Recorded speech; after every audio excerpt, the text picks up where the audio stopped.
तो सबसे पहले तो मैं आपके सवाल का जवाब देने से पहले दो बात पहले बोलना चाहूंगा। एक तो यह कि कल जो बालासोर उड़ीसा में एसके मोहम्मद मकानदार का जो गौरक्षकों ने मॉब लिंचिंग के जरिए उनकी मारकर उनकी गाड़ी को रोककर हत्या की, मैं उसका सख्त मजम्मत करता हूं। और अफसोस की बात यह है कि उड़ीसा में बीजेपी की सरकार है। पहले एक एफआईआर तो मरने वाले पर और ड्राइवर पर बुक हो गया, और बाद में जब मीडिया में से प्रेशर बढ़ गया तो उसके बाद 103 सबसेक्शन 2 में मर्डर का चार्ज लगाया गया। ये बीजेपी जहां जहां पावर में है वहां पर इस तरह से खुली छूट दी जा रही है सो कॉल्ड गौरक्षकों को। वो किसी को भी मार सकते, किसी को भी रोक सकते, मनमानी कर सकते, रूल ऑफ लॉ को खत्म कर सकते और फंडामेंटल राइट्स को खत्म कर सकते। और ये कंटिन्यूसली हो रहा है। ये इन लोगों को जो एक लाइसेंस दे दिया गया है कि तुम किसी को भी रोक सकते, पीट सकते, और अगर तुम्हारे दिल को खुश करना है तो तुम किसी की जान भी ले सकते। मैं इसका स्ट्रांगेस्ट वर्ड्स में कंडेम करता हूं। दूसरा यह है कि बैतूल में मध्य प्रदेश में एक नईम साहब जो अपनी जमीन पर आदिवासी बच्चों के लिए नर्सरी से लेकर क्लास 8 तक 20 लाख अपने पैसों का खर्चा किए, पंचायत से उनको एनओसी मिल गया, और जिस गांव में जिस जगह पर वो अपना ये स्कूल खोल रहे थे ताकि बच्चे पढ़े, दलित आदिवासी, वहां पर सिर्फ 3 मुसलमानों के घर थे और एक झूठा रूमर उठा दिया गया। ये हमेशा ऐसी होता है कि कोई मुसलमान अगर घर बना रहा है या कुछ बिल्डिंग बना रहा है तो कुछ मदरसा बना रहे हैं, मस्जिद बना रहे, और फिर पंचायत के एनओसी रहने के बावजूद भी वहां पर जाकर उनकी स्कूल की जो बन रही थी इमारत, उसको तोड़ दिया गया। मैं इसका सख्त कंडेम करता हूं कि आखिर क्या पैगाम देना चाह रहे बीजेपी रूल्ड स्टेट्स। आखिर क्या पैगाम देना चाह रहे? क्या भाई आप कैसे मदरसा खोलेगा? वो 3 घर अगर आप गांव में मुसलमानों के, स्कूल खोलना चाह रहा अपने पैसों से, पंचायत से एनओसी लिया वो। तो ये सरासर ये वाकयात ये बताते हैं कि डिस्क्रिमिनेशन मुसलमानों से किया जा रहा है। कभी जान उनकी ली जाती है तो कभी उनकी मेहनत की गाढ़े खून की कमाई को बर्बाद कर दिया जाता है। तो अब आपका जो सवाल था, यकीनन मैं शुक्रिया अदा करना चाहूँगा अल्लाह सुब्हाना व तआला का कि महाराष्ट्र में मजलिस-ए-इत्तेहादुल मुस्लिमीन पार्टी के 125 कॉरपोरेटर्स कामयाब हुए।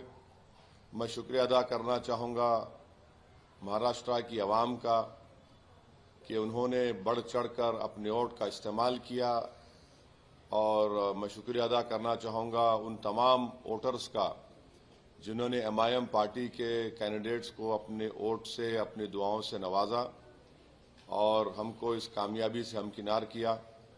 मैं शुक्रिया अदा करना चाहूँगा महाराष्ट्र के हमारे प्रेसिडेंट इम्तियाज़ जलील साहब का, और वेस्टर्न महाराष्ट्र के जिम्मेदार का, और हमारे वाइस प्रेसिडेंट यूसुफ पुंजानी साहब का, एमआईएम पार्टी के तमाम मेंबर्स का, प्राइमरी ब्रांच के प्रेसिडेंट्स का, और कि उन्होंने बड़ी मेहनत की। मैं शुक्रिया अदा करना चाहूँगा बिहार प्रदेश के हमारे अध्यक्ष अख्तर ईमान साहब का, हमारे स्पोक्स पर्सन आदिल हसन साहब जो मेरे बाजू बैठे हैं, जो आकर कैंपेन किए।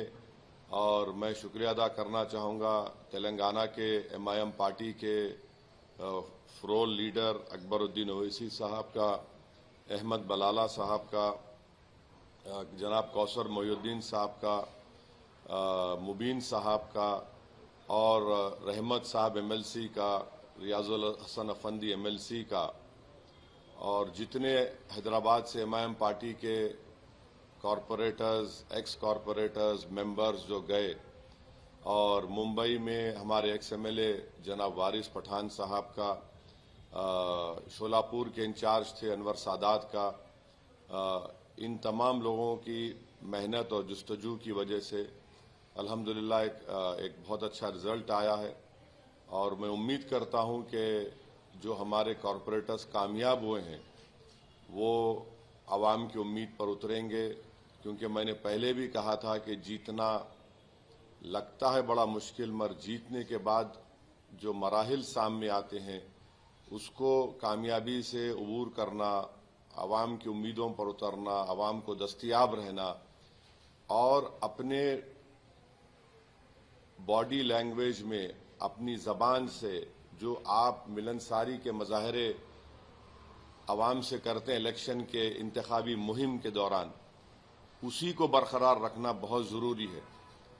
तो मैं सख्ती से तमाम हमारे कॉरपोरेटर्स को ताकीद भी कर रहा हूं कि आप आवाम के दरमियान में रहिए और आपके वार्ड्स में जहां पर आपको कामयाबी मिली वहां पर आप डेवलपमेंट के काम करवाइए। ये कामयाबी में आप देखेंगे कि हमारे कई हिंदू भाई भी कामयाब हुए, शेड्यूल कास्ट दलित भाई बहन भी हमारी पार्टी से मुंतखब हुए। मुंबई में मानकोट शिवाजी नगर में हमारे 6 कॉरपोरेटर्स जीते हैं। वहाँ उस विधानसभा में असेंबली कॉन्स्टिट्यूंसी में 8 थे, 6 जीते, जिसमें दलित विजय सर कामयाब हुए। फिर चीता कैंप में 2 हमारे कामयाब हुए। मुंबई बीएमसी में एमआईएम पार्टी के 8 कॉरपोरेटर्स जीते। एक बहुत बड़ी कामयाबी हमको मिली औरंगाबाद में, जहां पर 33 हमारे कैंडिडेट्स कामयाब हुए हैं। वैसे ही मालेगांव में, नांदेड़ में, नगर में मुझे बड़ी तकलीफ है कि हमारे दोस्त समद खां साहब कामयाब नहीं हुए, पर मुझे यकीन है कि अहमदनगर की आवाम समद खां के साथ है, हम भी उनके साथ है और साथ रहेंगे। तो इसी तरीके से आप देखेंगे अमरावती में हमारे कॉरपोरेटर्स जीते, अकोला में हमारे 3 कॉरपोरेटर्स जीते, मगर वहां पर अगर आप देखेंगे तो हमारे को उस अकोला विधानसभा में 62,000 वोट मिले। तो अल्हम्दुलिल्लाह ये अल्लाह का करम है और सबकी मेहनत जुस्तजू रही और हम सब ने अपने अपना रोल उसमें अदा किया।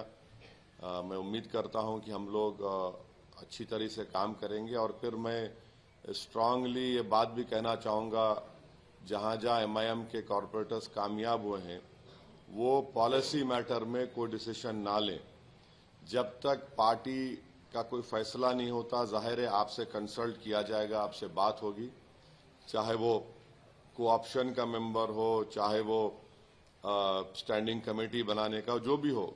इस मसले में पार्टी आपसे बात करेगी, उसके बाद जो डिसीजन होगा आप उसको जरूर फॉलो करिए। तो ये मेरे इनिशियल रिमार्क्स थे। अगर आप हमारे दोस्तों को अगर कुछ और मजीद सवालात करना है तो आप बारी बारी से पूछ लीजिए, मैं उसका जवाब देने के लिए तैयार हूँ। सर, जैसा कि नागपुर में आरएसएस का तमाम तरह के आरोप लगते हैं बीजेपी को लेकर, अब वो आरोप जो है सवाल में तब्दील हुआ है, क्या मैच फिक्स था बीजेपी के साथ? अब ऐसा है ना कि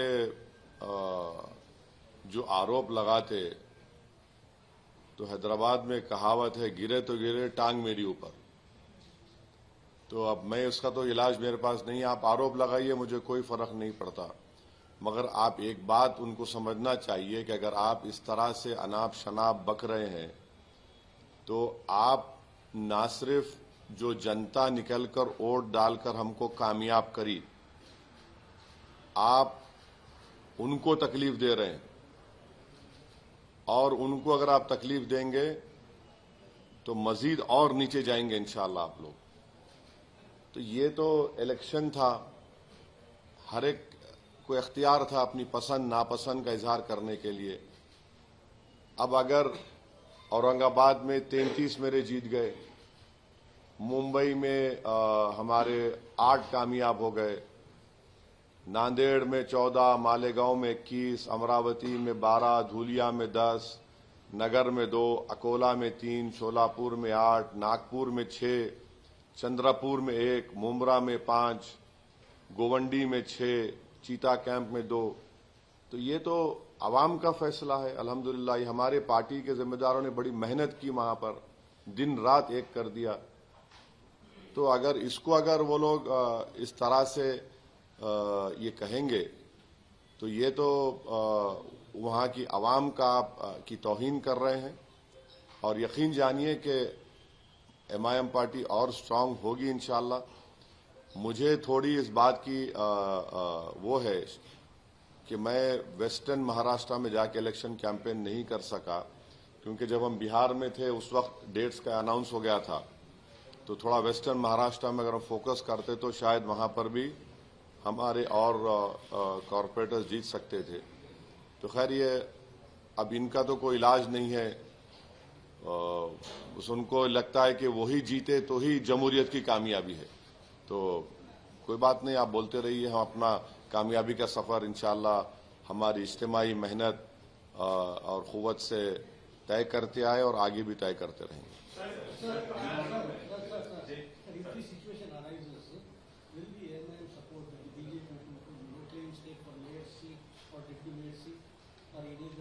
सपोर्ट होम एमआईएम, आपका सवाल will MIM support home? There is no question about that. That question does not arise.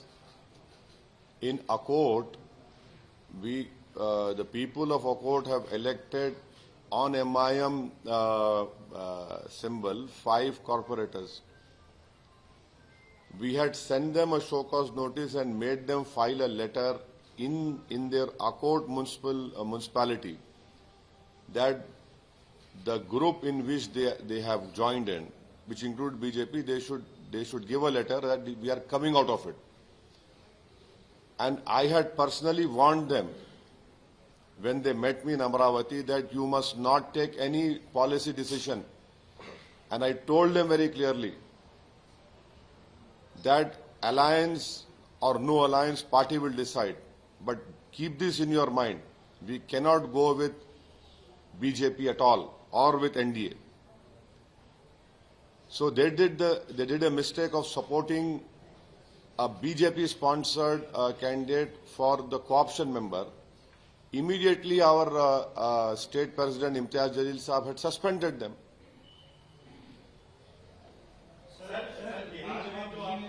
पहली बार 5 सीटें आप जीते थे और आपकी खुशी तुरंत तब्दील हो गई जब किसी मजबूत सियासी पार्टी ने आपके लोगों को खींच लिया। तो क्या वो एक्सपीरियंस अभी आपके जहन में है कि यहाँ जो आपको जीत मिली है आपके लोग तोड़े जा सकते हैं, या उसके लिए क्या आप पसंद रख रहे हैं? नहीं, अगर कोशिश करेंगे तो फिर इनको जनता की तरफ से तमाचा मिलेगा।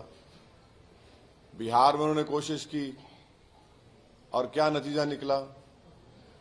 उससे ज्यादा मेजॉरिटी से हम लोग जीते, उससे ज्यादा वोट हासिल किए। मेरे बाजू हमारे जनाब आदिल हसन साहब बैठे हैं, 80,000 वोट लेके 350 वोट से हार गए वो बलरामपुर से। तो ये चलने वाला नहीं है। अगर आप जनता के एतमाद को ठेस पहुंचाएंगे, अगर आप आवाम जो अपना फैसला दे रही उसको आप अपनी उसका सही लफ्ज ये है कि बर्बरियत, अगर आप अपनी बर्बरियत के मजाहरे इस तरह से करेंगे तो फिर याद रखिए आवाम भूलती नहीं उसको। तो ये अगर कोई हरकत करने की सोच रहा है तो उसको खैमियाजा भुगतना पड़ेगा। हम तो हर एतबार से कोशिश कर रहे हैं और हमको पूरा यकीन है, भरोसा है हमारे कॉरपोरेटर्स पर कि वो मजलिस इत्तेहादुल मुस्लिमीन के प्लेटफॉर्म से कामयाब हुए हैं। आवाम ने उनको उसी बुनियाद पर वोट देकर कामयाब किया, पतंग के निशान पर। वो हमको यकीन है कि इंशाल्लाह हमारे साथ रहेंगे और हम पूरे जो एहतियाती तदाबीर हम इस्तेमाल कर सकते उसको जरूर हम कोशिश कर रहे हैं। बात कर जो पूरे स्टेट में और तकरीबन पूरे म्युनिसिपल कॉर्पोरेशन में जीत हुई, आप इसको डेवलपमेंट की जीत समझते हैं या हिंदू मुस्लिम पॉलिटिक्स की जीत समझते हैं? बीजेपी अब हम तो बीजेपी को हराए औरंगाबाद में, ऐसे ऐसे वार्ड से हराए जहां पर लोग बोले थे अरे इन्होंने खाली कैंडिडेट दिए। यही सवाल हम और करे थे, आप कैंडिडेट दिए, डील कर लिए, आप बीजेपी जिताना चाह रहे। वहां पे हमारे दलित कैंडिडेट जीत गए। 2 प्रभाग में औरंगाबाद के यही इल्जाम लगाए इम्तियाज जलील के ऊपर कि फुला उसको खुश करने को, इससे खुश करने को डील कर लिए। यही इल्जाम लगाए धूलिया में, हम तो हराए बीजेपी को वहां पे। तो अब ये वर्डिक्ट कैसा आया, क्यों जीते ये लोग, तो ये तो अब वो पार्टीज को तय करना है जो हमको भी गाली देते। तो आवाम का फैसला है। कैसा है ना कि अंग्रेजी कहावत है, victory has many fathers, defeat has none. तो वो डिफीट क्यों हुई, वो बड़े जय्यद लोगों को बोलना पड़ेगा। मगर जहां तक वोटर लिस्ट थी, वोटर लिस्ट सही थी, वोटर लिस्ट सही थी। अब इससे बढ़ के अगर कोई बाद में कोई निकलता है तो मेरे को नहीं मालूम, क्योंकि हम लोग देख रहे थे, वोटर लिस्ट को चेक कर रहे थे, तो वोटर लिस्ट तो चुनाव में सही थी। कई आरोप लगे हैं सर, वोटर कई लोगों के नाम नहीं आए हैं सामने, और कई लोग जब ईवीएम खराब होने की वजह से कई बूथ्स पर ऑल्टरनेटिव। देखिए, अगर ईवीएम काम नहीं करती है तो ईवीएम अगर 1 घंटा ईवीएम काम नहीं करती है तो इलेक्शन टाइम अगर 6 बजे या 7 बजे खत्म हो रहा है तो जितने लोग उस वक्त रहे उनको वोट डालने का इख्तियार दिया जाता है, या फिर इलेक्शन कमीशन जो टाइम लूज हुआ उसको दे भी देती है। अब जिसके नाम नहीं आए, ऐसा तो मेरे को तो मैं नहीं सुना पोलिंग के दिन, क्योंकि हम लोग क्लोजली फॉलो कर रहे थे एमआईएम पार्टी के जिम्मेदारों से, हमारे बिहार के, दिल्ली के शोएब जामाई साहब नागपुर के जिम्मेदार थे, सब लोग से हम कांटेक्ट में थे। तो ऐसा तो कोई ये नहीं बोला कि भाई पूरे एक वार्ड में ही इतना बड़ा नाम काट दिए गए, नाम नहीं आए, ऐसा तो मेरे को तो नहीं सुना। मैं हो सकता है ऐसा बात जगह पे हुआ होगा। के जो नतीजे आए, आप भी वहाँ काफी कैंपेन किए, आप करते रहे हैं। जो ठाकरे ब्रदर्स का जो गठबंधन था, अब आप रिजल्ट आ गया। आपसे मैंने 2 दिन पहले पूछा था, आपने जवाब साफ नहीं दिया था। अब नतीजे आने के बाद आप कह सकते हैं कि ठाकरे ब्रदर्स का जो, या ठाकरे का जो करिश्मा है वो अब खत्म हुआ मुंबई से? नहीं, देखिए, वर्डिक्ट सामने है, वर्डिक्ट सामने है, और एक वर्डिक्ट ये भी है कि जिस एरिया में एकनाथ शिंदे साहब का घर है, उस वार्ड में उद्धव ठाकरे का कॉर्पोरेटर जीत गया। कैसा देखेंगे इसको आप? सुन तो लीजिए ना। अब अगर आप जवाब देना चाह रहे हो तो आके बैठ जाओ, मैं बनाया था स्पोक्स पर्सन आपको मेरे पार्टी का, आप मेरे को सुनने आए। तो ये भी हुआ है, ये बात सही है कि उनको नहीं जीत पाए, वो लोग नहीं हरा पाए। तो नहीं, अब देखिए, हमारी पार्टी का करिश्मा चला, हम शुक्रगुजार हैं अल्लाह के। अब दूसरों का मेरे को नहीं मालूम। नहीं, सुनिए, नहीं, देखिए, जूता मैं पहनता हूं तो मैं अपने जूते की पॉलिश करता हूं, समझे ना। मैं अपने पार्टी के बारे में बोल सकता हूं कि अल्हम्दुलिल्लाह वहां की आवाम के दिल में एमआईएम पार्टी की मोहब्बत थी, है, और बड़ी मजबूती से वो दिख कर आई मतदान के दिन, हक़ रायदही के दिन। तो अब देखिए, मुझे अपने बारे में फिक्र है। मैं ये नहीं बोल सकता कि आप क्यों चमक रहे हैं, भाई मुझे चमकना है ना। तो अब मुझे दूसरों में लाइट डिम है, ट्यूबलाइट बंद हो गई, उससे मतलब मेरे को नहीं है, मेरे को अपने से मतलब है। आपका ऑब्जर्वेशन क्योंकि आप पॉलिटिशियन हैं और बहुत मतलब संसद में आपका नाम है, आप एक समझ और सोच रखते हैं, उस पर पूछा जा रहा है। नहीं, आप ज्यादा मेरी तारीफ कर रहे। आपका ऑब्जर्वेशन सर, आप देखिए, ये सवाल का जवाब जो है ना, जो आप लोग टीवी चैनल पे एनालिस्ट को बिठा लेते ना, तो उनसे पूछिए। मैं एक पॉलिटिशियन हूं, इतना जल्दी ये कैसा बोल सकते आप किसी को भी इसके बारे में? नहीं बोल सकते जब तक आप रिजल्ट पढ़ेंगे नहीं और कीनली आप पूरा पढ़ के सब चीज दिखा के आप जो बोलना मुझसे बोलवाना चाह रहे मैं जब बोल सकूंगा। अभी तो 24 घंटे भी नहीं हुए रिजल्ट आके। सर, आप जब कैंपेन कर रहे थे इलेक्शन में अखनूर की सीट को लेकर बीजेपी एमआईएम के अलायंस का जो देखिए आपको सुन लीजिए आप, मैं अभी इसका जवाब दे दिया। मेरे को ये सब मालूम, मैं नहीं बोलना चाह रहा हूं कौन क्या क्या खेल खेलते कैसा करते, छोड़ दो आप। मैं बोल दिया, उस सवाल का जवाब दे दिया। इम्तियाज जलील साहब उनको सस्पेंड करे। पहले मर्तबा में पूरा तफसील से बोला आपको। अगर आप अंग्रेजी में आपको उर्दू समझ में नहीं आए तो इंग्लिश में बोलता हूँ, आप बोले तो।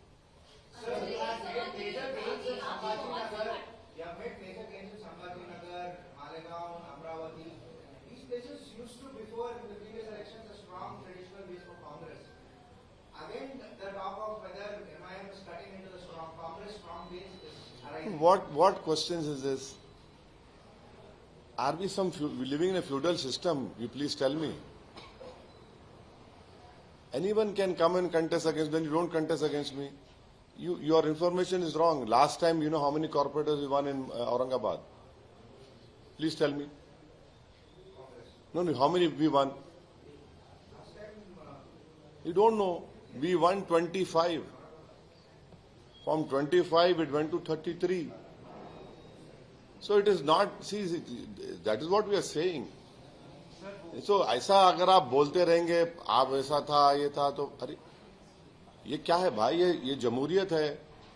कोई राजा रजवाड़ों का मामला है क्या?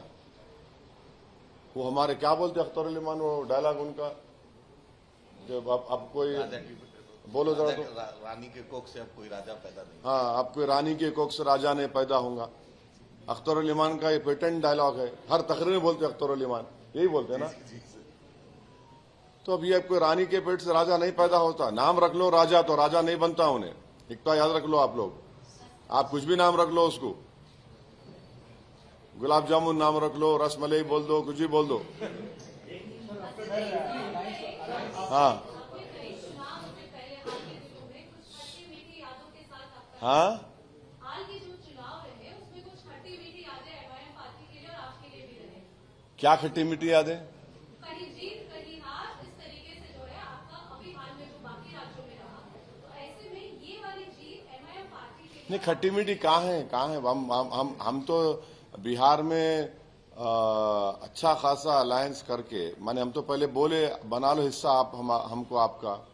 हम तो लेटर लिखे थे बिहार में अख्तर अली मान साहब कि भाई आप सिर्फ 5 सीट दे दो, अगर आप जीत गए तो मंत्री पद मत दो, सीमांचल से इंसाफ करो, फिरका परस्ती, कम्युनलिज्म, फाशिज्म को रोको। आप नहीं सुने तो हम तो अलायंस किए हमारे भाई चंद्रशेखर आजाद रावण पार्टी के साथ और हमारे बिहार स्वामी प्रसाद मौर्य साहब के साथ हम लड़े, हमको कामयाबी मिली और जनता ने हमको कामयाब किया और जनता ने किसी और को कामयाब भी किया, किसी को हरा दिया। तो ये तो हम तो इलेक्शन लड़ते हैं ना मैडम।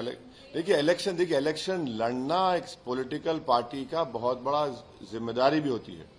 हम इलेक्शन लड़े और हम मेहनत कर रहे थे। मेरे को अच्छी तरह याद है कि जब बिहार में इम्तियाज जलील साहब थे और कैंपेन में बिहार चुनाव के इलेक्शन इंतखाबात में, तो वो बेचैन हो गए कि असद भाई मेरे को जाने दो आप। डेट्स आ गए थे ना, जब डेट्स आ गए थे तो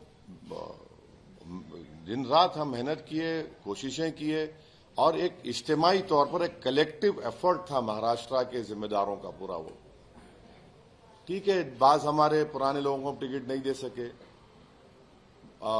वो लोग नाराज भी थे।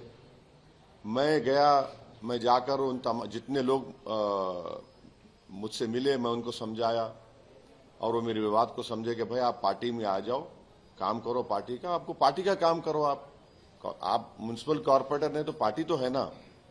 तो जो लोग जिनमें इखलास था, जिनमें पार्टी से मोहब्बत थी, वो आए, मुझसे मिले और बहुत मेहनत किए। चाहे वो शेख अहमद हो, नासिर सिद्दीकी हो, हमारे असद चाऊश हो, फैजान रिजवी हो, ऐसे बहुत से लोग हैं।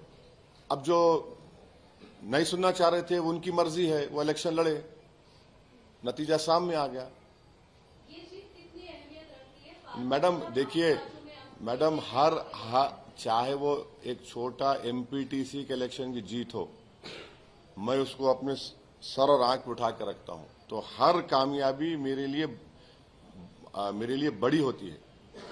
हम ये नहीं, ये एनपीटीसी का है, ये जेडपीटीसी का है, ये कॉरपोरेटर का है, ये सब नहीं। हर कामयाबी, एक छोटी सी कामयाबी हमारे लिए बड़ी अहमियत रखती, और हम उसको अपने दिल के बड़े करीब रखते हैं, और उससे हमको खुशी मिलती, हमको और कॉन्फिडेंस हमारा बढ़ता। हाँ हाँ, चुनाव लड़ना, अगर कहीं चुनाव है तो वहाँ चुनाव लड़ना राजनीतिक पार्टियों की नैतिक जिम्मेदारी है, ऐसा आपने कहा। तो उस नैतिक जिम्मेदारी को आप बंगाल में निभाएंगे? अभी देखिए ना, आपको बहुत जल्दी है ब्रेकिंग न्यूज करने की, ठहरिए ना अभी। अरे जब आएगा वक्त बताएंगे ना। अभी तो आज तो महाराष्ट्र की कामयाबी के बारे में आपको हम तकलीफ दी है, आप लोग आए, बहुत बहुत शुक्रिया। और आप तो एक अहम काम छोड़ के आए, तो आपका बहुत बहुत शुक्रिया। सही टाइम पे बताएंगे आपको। क्या बोले आप? सर, आरएसएस का गढ़ है। हाँ? नागपुर में आरएसएस का गढ़ है, वहाँ पर मंजी जो है ना 7 सीटों को चांद। नागपुर में आरएसएस का हेडक्वार्टर है, तो उससे क्या करने का है? वहाँ पर मंजी जादू वो है जो जादूगर के सर पे चढ़ के बोले, समझे ना? सर, तेलंगाना में भी चुनाव आने वाले हैं, कुछ ही समय में म्युनिसिपल इलेक्शन हाँ? होने वाला है।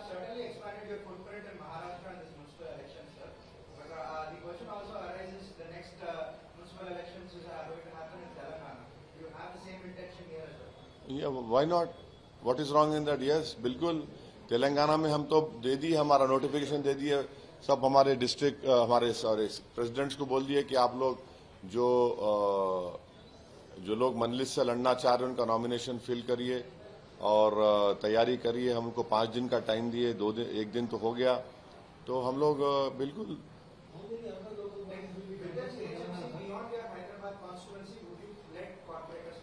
Yes, why not? We have done it before also. We will definitely contest. No doubt about that. Please do not have any doubt about it. Sir, Hyderabad के बगल में जो सिकंदराबाद लगता है, उसका नाम मिटाने की कोशिश की जा रही है कांग्रेस सरकार की तरफ से, ऐसा बीआरएस आरोप करके आज। अरे भाई, वो बीआरएस से पूछ लो ना जाके। नहीं सर, आपका अरे मैं कहीं को बोलूंगा? मेरे को नहीं, जुबली इस इलेक्शन में तुम ही सपोर्ट करे उनको, तुम ही जाके मीटिंग करा, इंटरव्यू करा, नहीं मालूम क्या मेरे को? है, तुम जाके पूछो, तुम जिससे तुम कर रहे थे, पॉडकास्ट कराए, ये कराए, मेरे को गालियां दिए वो लोग। क्या निकला नतीजा? 24,000 वोट से 4 खाने चित हो गए उनके।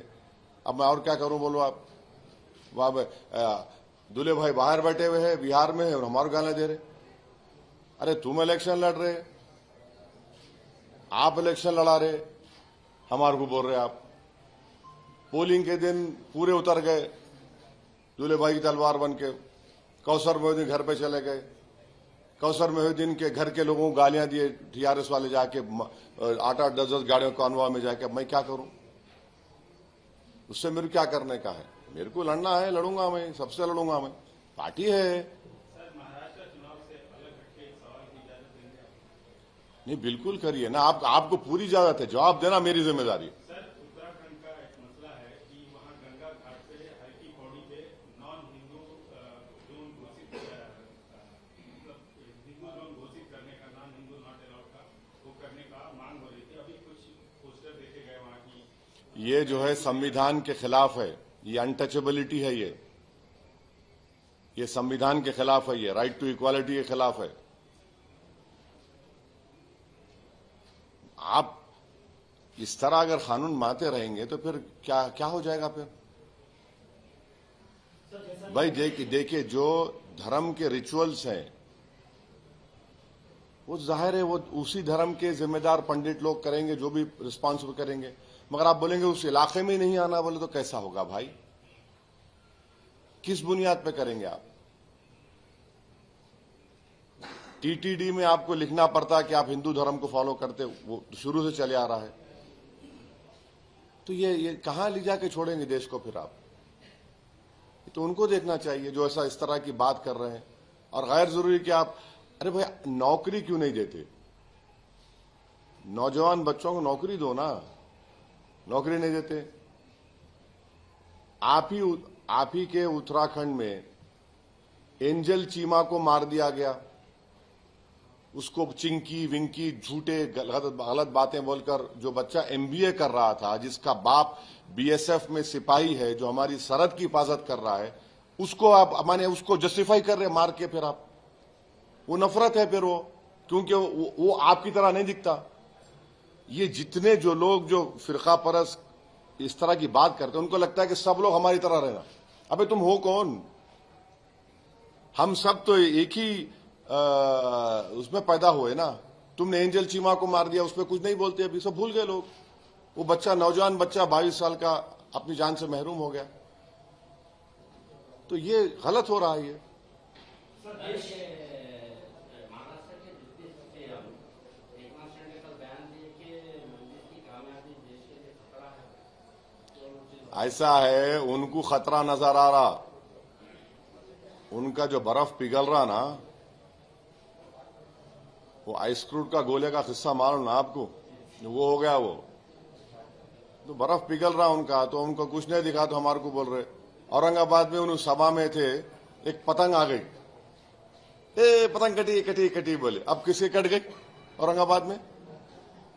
उन्होंने बोले कटी कटी कटी, जलील कटी। अब हो गया, पूरा कट गए।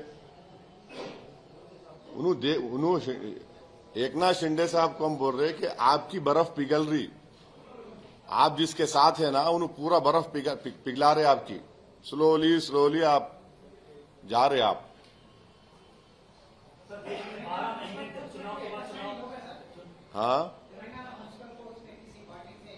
हाँ, तेलंगाना में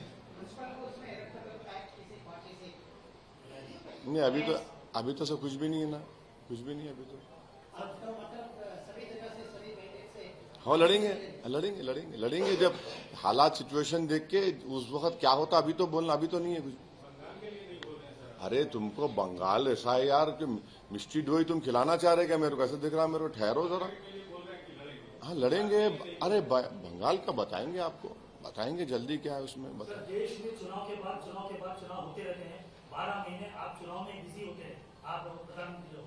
तो अब देश का माहौल ऐसा हो गया कि हिंदू और मुस्लिम यानी कि रोज अखबार उठाकर देखो। एक बात सुनिए, देश को कहां तक सुरक्षित रखने की कोशिश। एक बात सुनिए, आप चुनाव के खिलाफ है? नहीं, ऐसा एक ठहरो। देखो, चुनाव तो होंगे ना। आप ऐसा दिख रहा है आप डिक्टेटरशिप की जहनियत के हामिल है। आप चुनाव तो होंगे ना भाई। नहीं, दो जनता की तरफ से नहीं। आप एक बात सुनिए, आप एक बड़े सहाफी हैं, काबिल हैं आप, माशाल्लाह से। आपको अल्लाह ने बहुत अच्छा जहन दिया है। अगर आखिरी चुनाव कब हुए थे भाई महाराष्ट्र में म्युनिसिपल कॉर्पोरेशन के? कब हुए थे? खत्म कब? अब उनका 2017 में उसका टेन्योर खत्म हो गया। इलेक्शन होना ना, नहीं होना, नहीं हुआ तो बोलते हम खुद बोलते देखो आईएएस ऑफिसर चला रहा। पंचायत के इलेक्शन होना नहीं होना ना। उससे ये चुनाव से पहले छोटे म्युनिसिपैलिटी के चुनाव हुए। अब आप एक दिन बोलेंगे अरे होना ही नहीं चुनाव, माने आप तो मोदी जी की जबान बोल रहे कि 1 नेशन 1 इलेक्शन कर दो। अरे ऐसा कैसा होगा?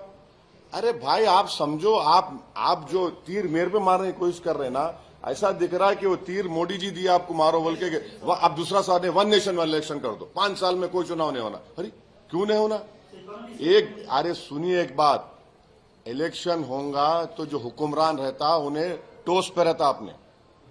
अरे इलेक्शन आ रहा, कुछ करो। लाड़की बहना में पैसे नहीं आ रहे थे, वो जो औरतों अब दिए ना, इलेक्शन है बोल के दिए ना। अब बाद में भूल जाते होंगे, भूलते।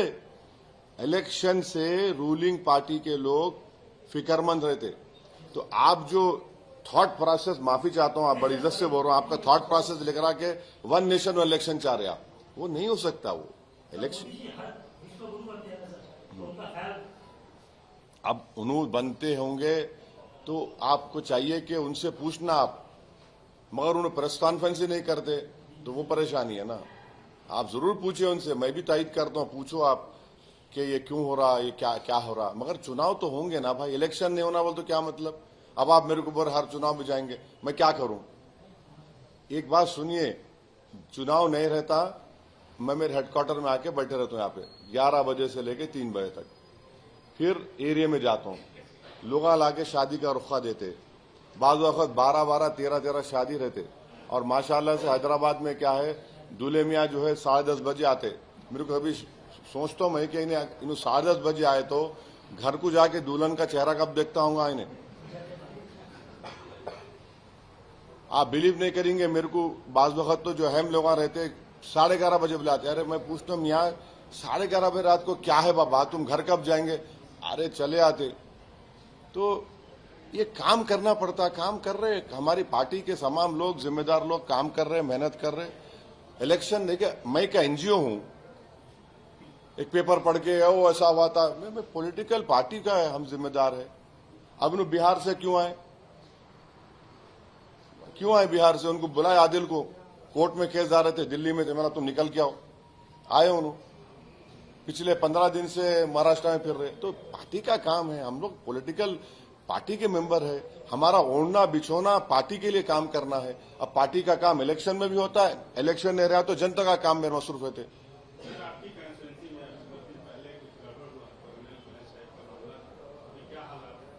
अभी तो हालात पुरअमन है, मगर कांग्रेस गवर्नमेंट को ये देखना है, और पुलिस के जो बड़े बड़े जिम्मेदार हैं उनको देखना है कि हैदराबाद में रात में गड़बड़ क्यों हो रही। पिछले आप 3-4 साल के इंस्टेंसेस और इंसिडेंट्स निकाल के देख लो, ये रात में क्यों हो रहा भैया? ये इस पे फॉलो अप करना। और भाई साहब आप बात नहीं करना, हटिए वहां से, बात करने या बात करे क्या? हटिए, आप कहीं को ठहरे हो, हटिए हटिए उधर से। तो ये इंसिडेंट्स क्यों हो रहे? और मैं जिम्मेदारी से बोल रहा हूं कि जो पुलिस का जो इंटेलिजेंस का नेटवर्क है वो बिल्कुल कमजोर है हैदराबाद में।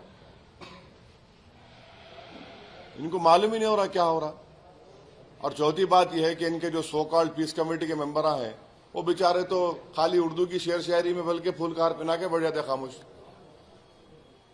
वो खाली तस्वीर कराना वही चल रहा। तो ये इस पर गौर करना जरूरी है। ये कम्युनल फोर्सेस को मौका नहीं देना चाहिए।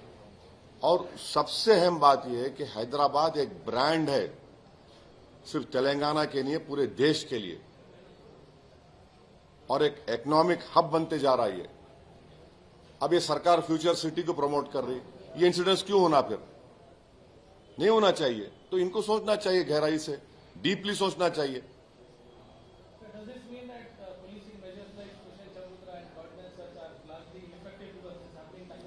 No, if you see the pattern which is happening in last few years, 70 to 80% incidents have happened in not in broad daylight. आप देख लो, रात में हो रहे पूरे. It is happening in the night. So of course there is room for improvement. Of course there is something which the police or the intelligence department police is not able to catch. That is where they should strengthen themselves. And time and again I have been consistently telling, whether it was TRS government or now the Congress government, see, law and order is not a political issue for me. It is an issue which concerns the safety of a common man. What happened when that incident happened 2-3 days ago? Lathi charge happened and many innocent people got hit by the police lathi. People who were going into marriage.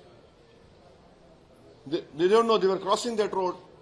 So there has to be some system must be created or strengthened so that these incidents do not erupt. And the best policing is that you should prevent such sort of incidents. It's not like looking for a needle in a haystack. But these are all areas which you know for a fact historically, that area had suffered a lot. And it really hurts me that I have worked with the Pardi community and continue to work with them. And we have done a lot of development work, and there are majority of the Pardi people they don't want this incident. और वो जो पारदीवाड़े के एक historical जगह भी आप लोगों को नहीं मालूम शायद, वहां पर एक बेंच है, आप जाओ, जहां पर पंडित नेहरू बैठे थे आके। बोलो। जो हमला करे पूरे हार गए। आवाम बोली तुम हमला करे, अब हम जमहूरी वोट से हमला करेंगे, चारों खाने चित यूं यूं मारे। पब्लिक बोली हम जाके यूं करेंगे, आउट, पूरे चारों खाने चित। सर रिसेंटली एनटीवी जर्नलिस्ट को अरेस्ट किया गया सर, उस पर आप क्या सपोर्ट करिए? भाई मैं देखिए, मैं महाराष्ट्र के इलेक्शन कैंपेन में था, हमारे बर्ख मेरे को मैसेज भिजाए थे, कहाँ है बर्ख है, तो मेरे को उसका तफसील मालूम करना है। अब ये क्या है उसका डिटेल मालूम करना है। बाज जर्नलिस्ट को छोड़ भी दिए बोल के मीडिया का रिपोर्ट्स है, बाज एक साहब को एयरपोर्ट पे पकड़े बोल के।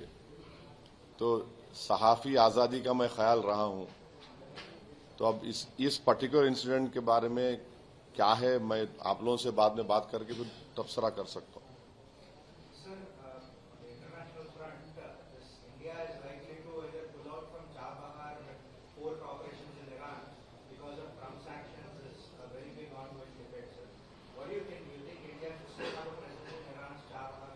No, according to the Hindu newspaper and Economic Times report, we had transferred the money to the Iranians to build it, because we knew that according to the report of these two newspapers, that the sanctions will be coming. But Chhabar is very important for India, because that will give us an entrance to not only Afghanistan but to other Central Asian republics. And we hope that the government will not succumb to this pressure tactics, because end of the day, if one country is protecting their interests, we have all the right to protect our interest. We have to have a connection through Iran with Afghanistan and to the Central Asian republics. So we hope that that sort of independence the government of India will show.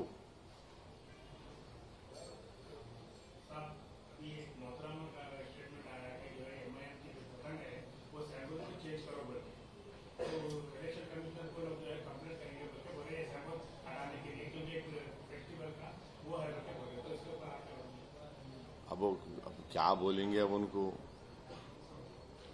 अब घर में जिसके symbol नहीं है उनको खाली यही symbol दिख रहा, तो क्या करेंगे। घर में सिंबल रहा तो रहता ना, अब घर में सिंबल नहीं है तो उन पतंग के पीछे पड़े हुए। अब मैं क्या बोलूं आप क्या जवाब दे सकता हूं मैं। अरे क्या बात है, कल बोलेंगे नहीं वो कमल का फूल वो ऐसा है, वहां पे वो निकाल दो। कल बोलेंगे नहीं हाथ है, हाथ मिलाए तो ऐसा दिखता। कल बोलेंगे गाड़ी है, वो गाड़ी निकाल दो, पब्लिक जाती उसमें। परसों आप बोलेंगे नहीं नहीं वो किसान जो है खेती करता, उसका सिंबल निकाल दो। हाँ अभी अजीब है। वो बोलेगा नहीं मशाल से आग लग जाती, वो निकाल दो। एक सिंबल है ना, पार्टी का शनाख्त है, और हम एक रिकॉग्नाइज पार्टी है, हमारा सिंबल है। आपको सिंबल पसंद नहीं आया, जो पसंद है आप दबा दो जाके। ये आपके पास सिंबल नहीं है तो मैं क्या करूं। तो ये क्या होता है, ये लोग जो बोलते हैं ना, ये लोग घर में कोई प्रॉब्लम दिखता है मेरे को।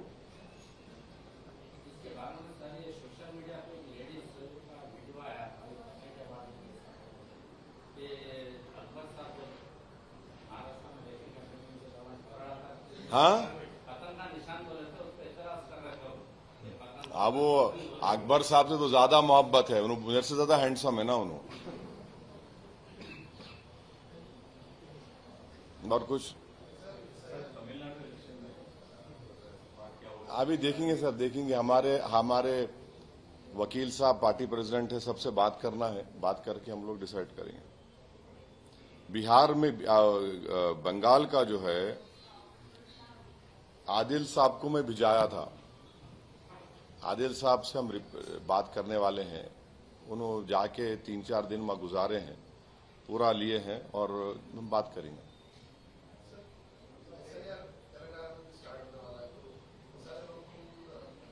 नहीं, हम लोग हमारी पार्टी की तरफ से हम लोग पूरी रहबरी करेंगे, पूरा हमारे से जो गाइडेंस होगा हम करेंगे, हम ताकि किसी भी जेन्युइन वोटर का नाम ना कटे।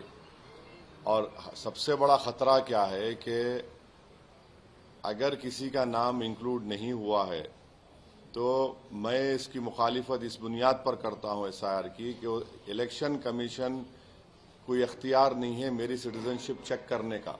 वो मिनिस्ट्री ऑफ होम अफेयर्स का एनआरसी रूल्स के तहत है। वो ईसीआई कैसा करेगा? और फिर अफसोस की बात यह है कि एक नेवी के वाइस एडमिरल को नोटिस चले गई, गोवा के एक एक्स एमपी को नोटिस चले गई कि आप आके बताओ कि आप सिटीजन है। अरे एमपी है, एक्स एमपी है। हाँ, खैर उनका बोल सकते कि उन्होंने है संभल के और बंगाल को खेल रहे, तो मगर ये एक एक्स एमपी और फिर आप एक नेवी के इतने बड़े ओहदे पे एक आदमी रह चुके हैं। तो हम पब्लिक से भी अपील करेंगे कि एसआईआर में जो 2002 का वोटर लिस्ट है उसमें जहां कहीं भी होगा तेलंगाना या देश में 2002 एक बेंचमार्क बना दिए, तो उसमें जिसका नाम है उनका भी नाम लिखना है। उनका नाम इलेक्टोरल सर्टिफिकेट लेके आपके बेटा बेटी का नाम डलवाइए।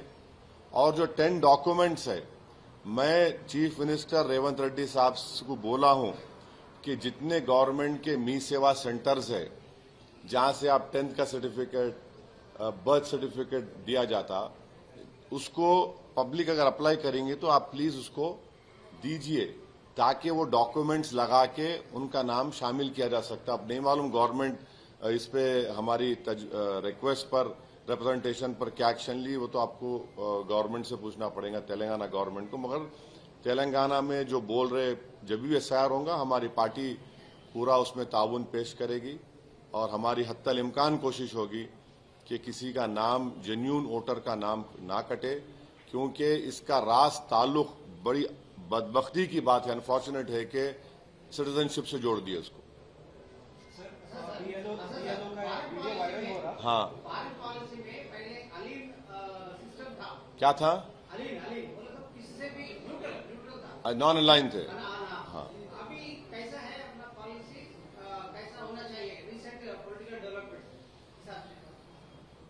World politics? नहीं, आप भी देखिए कि मेरे को इस बात की बड़ी तकलीफ है कि डोनाल्ड ट्रंप ये बोल रहे कि नरेंद्र मोदी सर प्लीज बोल रहे,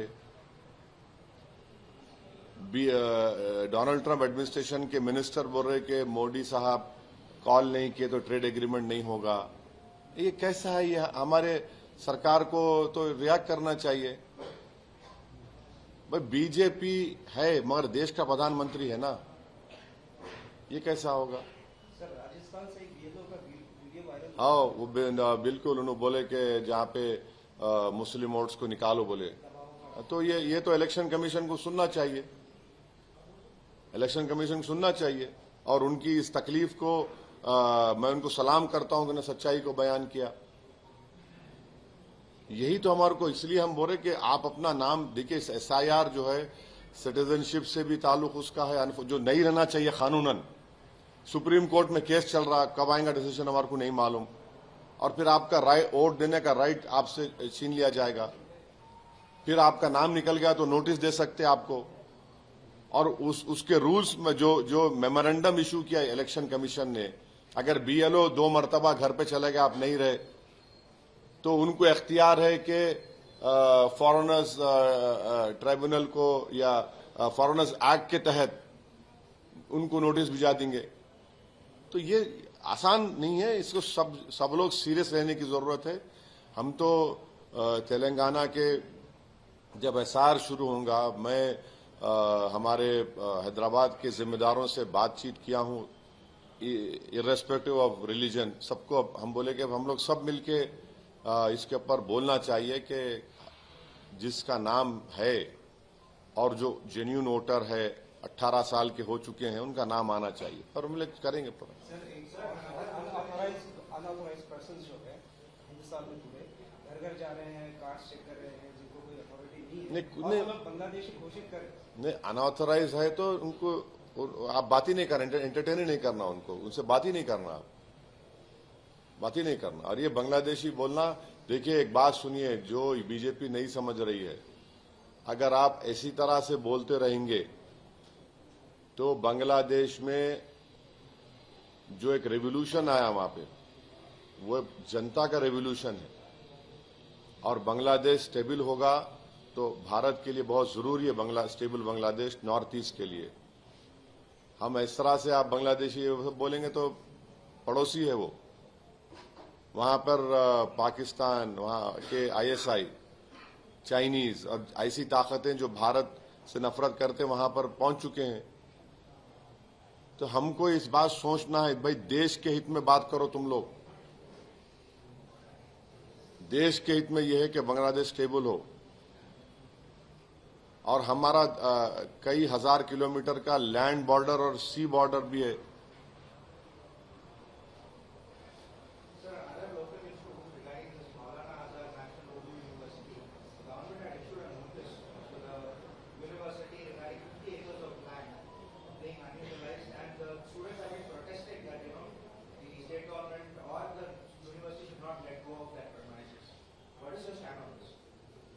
Well, some Tom, Dick and Harry went and started criticizing me.